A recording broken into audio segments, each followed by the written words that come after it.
Hello दोस्तों, मेरा नाम कृष्ण कुमार है और मैंने अपनी यूजी तथा पीजी लेवल की पढ़ाई दिल्ली विश्वविद्यालय से पूर्ण की है। साथ ही मैंने एनटीए यूजीसी का एग्ज़ाम भी उत्तीर्ण की है और आज CUET PhD जो कि एनटीए के द्वारा करवाया गया, जिसमें 4 यूनिवर्सिटी 4 विश्वविद्यालय का यह एक कॉमन एग्ज़ाम टेस्ट था, एंट्रेंस टेस्ट था दाखिला लेने के लिए पीएचडी में। मैं आज अपना अनुभव आपके साथ साझा कर रहा हूं कि आज का एग्ज़ाम कैसा था और साथ ही एनटीए सेंटर के बाहर जो मुझे फीडबैक मिला उसके साथ एक तो वो जो तथ्य है वो तो साथ है ही, साथ ही मेरा जो अनुभव है ये दोनों मिला करके मैं आपके साथ साझा करूंगा। तो आज का जो एग्ज़ाम था वो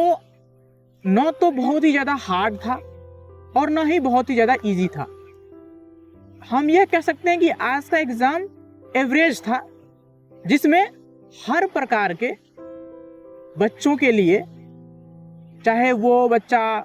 किसी दूर दराज इलाके गांव के किसी स्टेट यूनिवर्सिटी से पढ़ करके आया हो ये एग्ज़ाम देने के लिए, या कोई दिल्ली में रह करके पढ़ाई कर रहा हो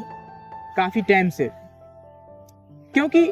बहुत सारे क्वेश्चन ऐसे थे जो कंसेप्चुअल थे। जो क्वेश्चन वह बच्चा आसानी से लगा पाएगा जो अच्छे से पढ़ाई की हो उस कंसेप्ट की, और बहुत सारे प्रश्न ऐसे भी थे जो तथ्य परक प्रश्न थे, जिसमें कि आपको अगर वो फैक्ट पता है तो आप सीधा उसको लगा दोगे। और वह जो है वह बच्चा जो पिछले 1 महीने से या पिछले 2 महीने से अगर उसने एग्ज़ाम की तैयारी की होगी और यूट्यूब से भी बिना पेड कोर्स लिए भी, तो भी वह बहुत सारे प्रश्नों को कर सकता था आज के एग्ज़ाम में। तो साथ ही मैं आपके साथ यह भी साझा कर रहा हूँ कि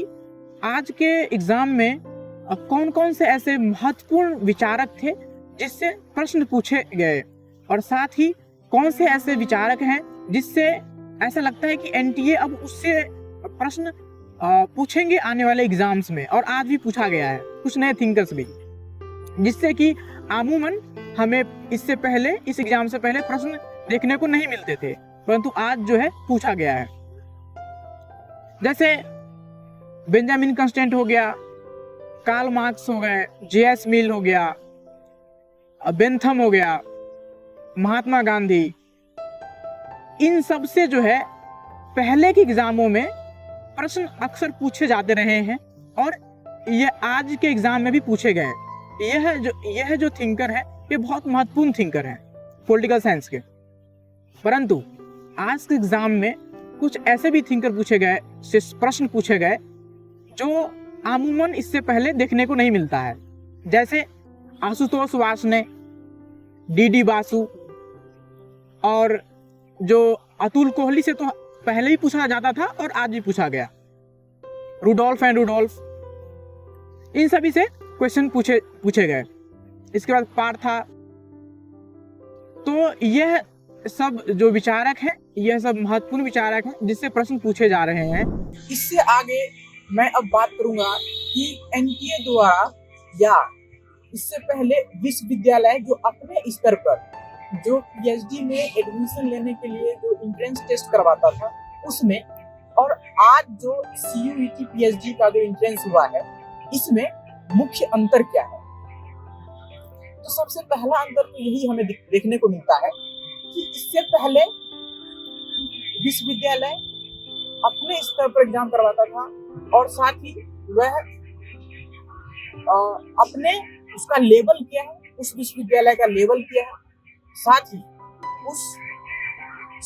उस विश्वविद्यालय का डिमांड क्या है, कितने बच्चे चाहते हैं कि वहां पे एडमिशन उनको मिले, इसके बेस पर इसके बेस पर वह प्रश्नों को आसान और कठिन बनाता था। परंतु आज का जो एग्जाम है इसमें एनटीए ने सभी के लिए, क्योंकि इसका नाम ही है कॉमन एंट्रेंस टेस्ट, तो इसमें सभी बच्चों के लिए, सभी विश्वविद्यालय के बच्चों के लिए इसमें कुछ हाँ, जैसे ऐसा नहीं है कि अगर कोई बच्चा अगर किसी राज्य के स्टेट यूनिवर्सिटी से पढ़ करके आया हो या किसी ऐसे विश्वविद्यालय से पढ़कर आया हो जो इतना प्रसिद्ध नहीं है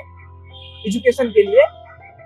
तो वो कुछ नहीं कर पाएगा। या फिर जो BHU है, DU है, जवाहरलाल नेहरू विश्वविद्यालय है, इन्हीं से जो बच्चे पढ़े हैं वही कर पाएगा प्रश्न को। ऐसा नहीं है, क्योंकि प्रश्न जो है वो आसान भी थे और कठिन भी थे। तो जो विश्वविद्यालय दिल्ली में है या और जो प्रसिद्ध हैं और जो इतना प्रसिद्ध नहीं है, जो दिल्ली के बाहर से है, तो वहाँ के बच्चे भी जो है प्रश्न को कर पाए होंगे। आज का जो एग्जाम था, यह मुख्य बातें हैं जो अंतर लाता है पहले के एग्जाम्स में और आज के एग्जाम्स में। इसके बाद मैं अब आपसे बात करूंगा कि आज के एग्जाम में रिसर्च मेथोडोलॉजी के ऊपर किस तरीके के प्रश्न पूछे गए हैं और यह पहले जो एग्जाम होता था उससे कैसे डिफरेंट है आज का जो प्रश्न पूछा गया है। तो आज का जो रिसर्च मेथोडोलॉजी से जो प्रश्न पूछा गया है वह प्रश्न पॉलिटिकल साइंस का जो प्रश्न था उसी तरीके का पैटर्न अपनाया है रिसर्च मेथोडोलॉजी में। बहुत सारे ऐसे प्रश्न थे जो रिसर्च में से डीपली पूछे गए थे, कंसेप्चुअल थे, परंतु कई प्रश्न ऐसे थे जो बहुत ही आसान थे और अक्सर पूछे जाते हैं। और रिसर्च मेथोडोलॉजी का रिसर्च से संबंधित जो एग्जाम होता है, जैसे कि आप एनटीए नेट में भी ऐसे प्रश्न पूछे जाते हैं रहे हैं, तो उससे भी थे। जैसे कि अगर आप उदाहरण के तौर पर देखें तो जो स्केल है, स्केल बेस्ड प्रश्न जो होता है, जैसे nominal scale, ordinal scale, rational scale, तो ये जो स्केल बेस्ड प्रश्न है तो इससे भी पूछे गए हैं। और ये जो स्केल बेस्ड है इससे कई सारे प्रश्न पूछे गए हैं, ऐसा नहीं है कि एक दो। तो ये मुझे लगता है कि बहुत ही महत्वपूर्ण रिसर्च का एक सब टॉपिक है जो आप सभी बच्चों को एग्जाम से पहले रिवाइज करना चाहिए और इसको अच्छे से पढ़ना चाहिए। और मुझे लगता है कि रिसर्च का जो प्रश्न पूछे गए हैं उसमें से अगर कोई बच्चा पेड कोर्स नहीं भी लिया है, किसी संस्था से पढ़ाई नहीं की है, परंतु अगर वो YouTube से या सेल्फ स्टडी किया है तो वो भी रिसर्च के प्रश्न कर पाए होंगे। और साथ ही मैं ये भी कहूँगा कि अगर कोई भी बच्चा जो सेल्फ स्टडी कर रहा है और वो कोई किसी प्राइवेट संस्थान से पेड कोर्स नहीं किया है, तो वो भी चाहे राजनीति विज्ञान के प्रश्न हो या रिसर्च के प्रश्न हो, दोनों ही बहुत अच्छे से कर पाए होंगे अगर उसने अच्छे से पढ़ाई की है, तो चाहे वो सेल्फ स्टडी की हो या पेड कोर्स किया हो। साथ ही मैं अब अपने निष्कर्ष पे आता हूँ कि आज का जो एग्जाम रहा इसका निष्कर्ष क्या है। कि वो एग्जाम, जैसे कि बच्चों में सबसे ज्यादा जो उत्सुकता होती है यही जानने की कि आप एक लाइन में बता दीजिए सर कि एग्जाम हार्ड था या इजी था। आप सबके लिए खुशी की बात है कि इससे पहले विश्वविद्यालय सब जो है अपने हिसाब से प्रश्न बनाते थे और अपने कॉलेज के, अपने विश्वविद्यालय के जो उसका जो लेवल था, प्रसिद्धि का लेवल और उनमें डिमांड का लेवल कि उस विश्वविद्यालय में कितने बच्चे जो है दाखिला लेना चाहते हैं, कितना भीड़ है उस विश्वविद्यालय में, तो उसके हिसाब से जो एक टफ क्वेश्चन सेट किया जाता था वैसा इसमें नहीं देखने को मिला है, क्योंकि ये कॉमन एंट्रेंस टेस्ट है। तो इसीलिए ये एक एवरेज क्वेश्चन था, पूछा गया था एवरेज क्वेश्चन, और ये सभी के लिए था। और ऐसा नहीं था कि जो बच्चा कमज़ोर है वो नहीं कर पाएगा, जो बहुत ही काफ़ी महीनों से पढ़ाई किया है वही कर सकता है। तो आप अगर 3 महीने 2 महीने भी अगर अच्छे से पढ़ाई करते हैं तो भी आप आने वाले समय में पीएचडी का एंट्रेंस जो है क्वालिफाई कर सकते हैं। धन्यवाद।